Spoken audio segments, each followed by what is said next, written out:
Hey everybody, welcome to Always Bored, Never Boring. This is the third video that I've done on assembling miniatures from the Soul War starter set for Age of Sigmar. Now, I wasn't actually planning on doing a third one, but in previous videos I've discussed that although the models are push fit, I think it's a good idea to use glue.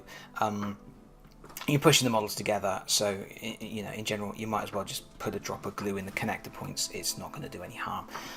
And while I've been assembling the Stormcast Eternals, I came across this particular miniature and I thought it was a good example of how the models do go together nicely, but I think it's generally a better idea to put some glue on them. So I thought I'd do a quick video. This is only going to be a short one.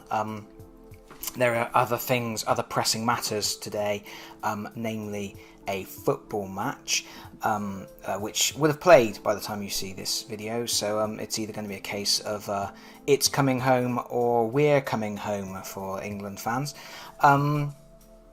So fingers crossed for that, and yeah, so I don't have a lot of time. So I thought I'd just do this quickly.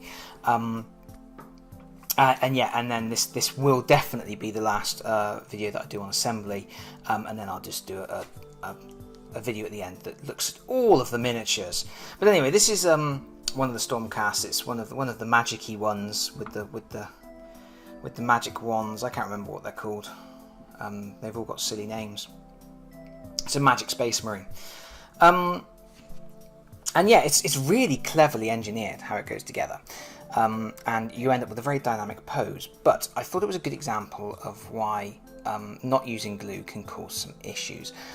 First of all, the arms have these sort of pegs. They look like the end of push pins, and that's because if you look in the recesses here, there are specially sculpted areas where you push them in to get a sort of dynamic pose like that, with the sword going out there, and the other side for the wandy thing. Go on, you want to go in? There we go.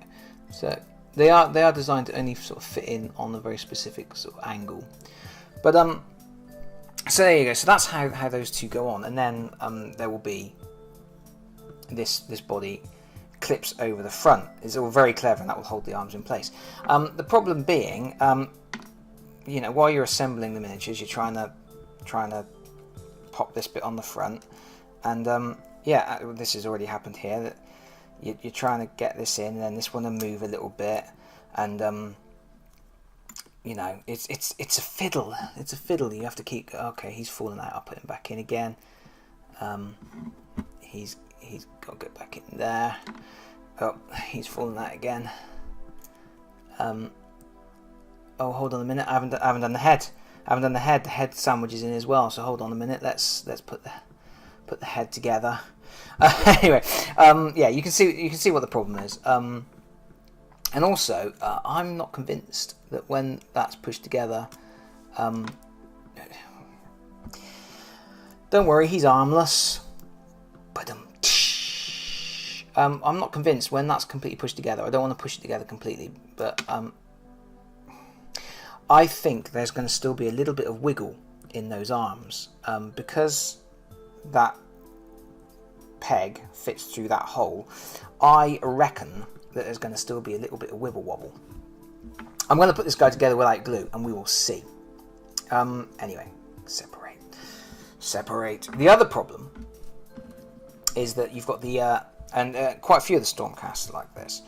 You've got the head with the vacuous, dead, staring eyes of the mask, and there's a slit going down the back of the head, and then you get the crest for the helmet, and that just, sorry, this isn't going to show very well because of my fingers, but that just pushes on like that. Now there's nothing to lock that in place. It's just the head is pushed directly onto there. The problem being, when you then put it on the miniature. So you've got that bit there, that bit go in. There you go, that bit there. And then you put this chap on the front. The actual head sits just above the neck. So really, there's nothing stopping that helmet falling off. Let's put him completely together, and we will see. We will see. So yeah, this arm goes on there like that. I'm gonna give that a good push. So it. And now, once again, I want to point out that I'm talking about issues from it being a push fit model that Games Workshop says you don't need glue for. I'm not from a technically engineered point of view, and from a sculpting point of view, and from from everything else, it's really a bit of a masterpiece.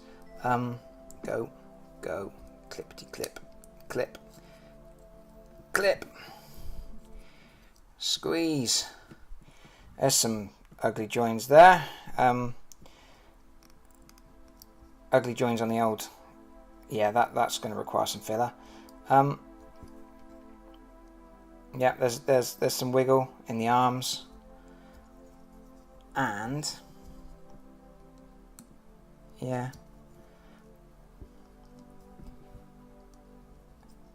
I can still take his head off. So that's a tiny little piece of Stormcast Eternal that's going to fall off mid-game, and he's going to run around like a headless chicken. So yeah, there we go. Right, let's see if I can prise the two halves apart without. Whoa! That actually came apart very, very easily. That is why I do not believe that you should assemble these without glue. I think a little bit of glue. Yeah, as you're putting them together, you're pushing these parts together. Anyway, it doesn't seem to be that much of a deal breaker to buy a pot of plastic glue and just, you know.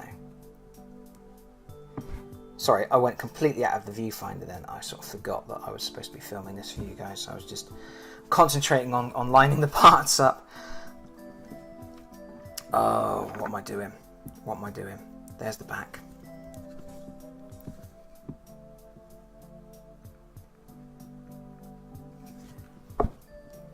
Right. Go on then. Get in there. The other good thing about plastic glue is obviously because it melts the plastic a little bit. Sometimes it can make, if you've got a peg that doesn't quite fit into a hole, you get,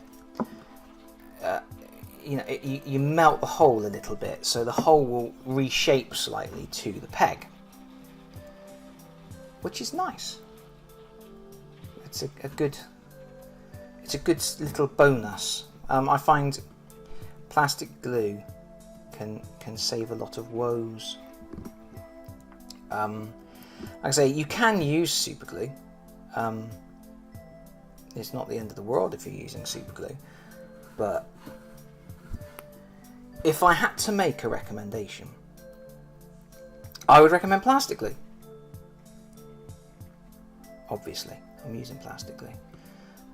I used to use, years ago, when I first started assembling miniatures, obviously back when I started assembling miniatures, most things were metal, in which case super glue and resins and things were the order of the day. As more and more plastic came along, I still used to use super glue. And then I discovered the wonders of plastic glue and the fact that it can help things go together a little nicer. You can get tighter fits. Things just work a little bit better with plastic glue. all the bases for the Stormcast are like this, with 2 holes, and they usually have 1 peg on the foot. Sometimes you get an extra little doobry to cover up the other hole, which is quite nice. You get like a little skull or something. But this guy doesn't have one. The glue won't come out. Come out. There you go. Right. Go on. Go in. Like so. And there we have it. This model has gone together quite nicely. There's a little bit of filling to do. Tiny little bit of green stuff there. But overall, that is a very swish model. I like it. It's got a good sense of motion, a good sense of action, without being sort of crazy over the top. It's got a typical sort of Stormcast, feet firmly planted. They are stalwart defenders of possibly righteousness, depending on your viewpoint. But they are stalwart defenders. They plant their feet firmly in the ground and they hold the line. And a lot of their miniatures really do capture that sense of we ain't going nowhere. And yeah, nice miniatures. You'll get a good look at all of the miniatures, all of the Stormcast and all of the Nighthaunts if you stay tuned to this playlist, because I will be showing them all off, and I'll talk about how easy I found all of the different bits of assembly. But this was just a little pickup really that I wasn't originally intending to do, just to sort of verify that as far as I'm concerned, if you're going to pick up Soul Wars, pick up some clippers, not necessarily Citadel clippers, but pick up some clippers with a flat side,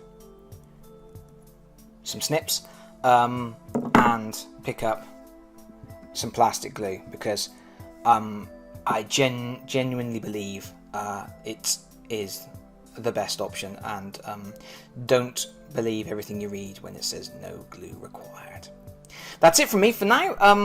Thank you very much for watching, and I hope to see you again, or to get a sense that you saw me in the next video. Thank you very much, everybody. Bye bye.